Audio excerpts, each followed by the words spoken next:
Doctor கபரமேஸ்வரன் Murugan மீது எழுதிய குறிஞ்சிமான் செய்யுள் நாடகம். செய்யுள் நாடக காப்பியம் பகுதி 47. தட்சிணாமூர்த்தி.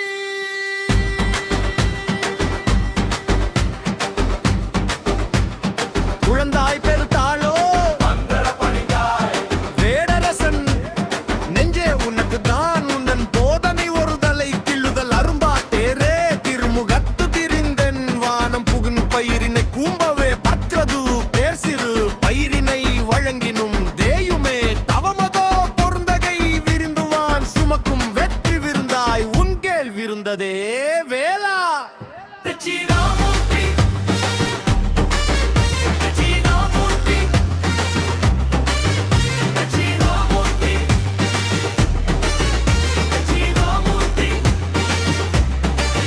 தென்னவா போர்க்கும் உன்னுடன் பாய்ந்தல் தெரிதோ அரிதாம் பகர்வன் துற்றழி பொருதிய யமனை ஓட்டிய தோடி கழிப்பதோ தீரமென்று நினை.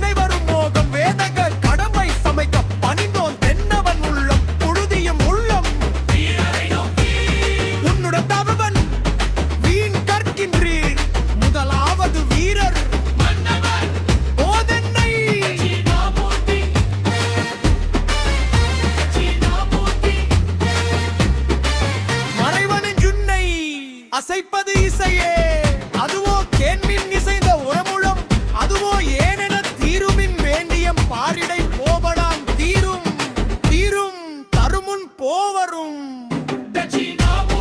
ஏனாம் பற்றுரை கலம்படை தென்தேதேயோ மமுவோ தவந்தொரும் பண்ணி வேடரசன் நம்புன் நம்பினீர் வேரமே சுருதி கண்டன்றோ திங்களும் வளரும் முரசனி பயமிடும் ஒழுங்கார் வேறே புரிய விரகனே பெய்யபேன் குழந்தாய் பற்றும் குன்றோ மண்ணுமாம் இழந்ததோ மம்புதல் அழிந்ததோ மம்புதல் செம்மையில தம்பியும் எம்மையில் கலந்திடும் சொல்லுவனையும் ஏற்போன் பின்புகள் எல்லையாம் பார்மீ.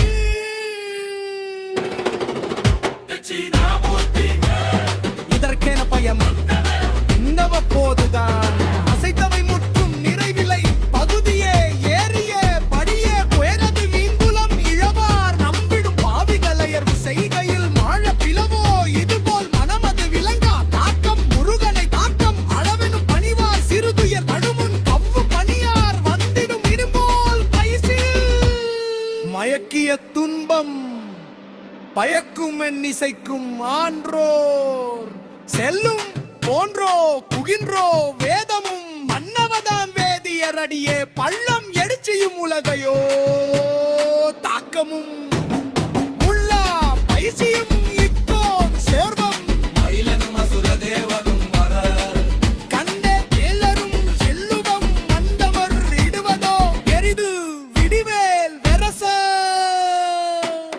மயிலின் தப்பிட காயம் இருப்பது தயக்கம் மனதில் இக்கோன் குன்றனன் போற்றிய தென்னோ முகத்துடன் பாவனை செய்தல்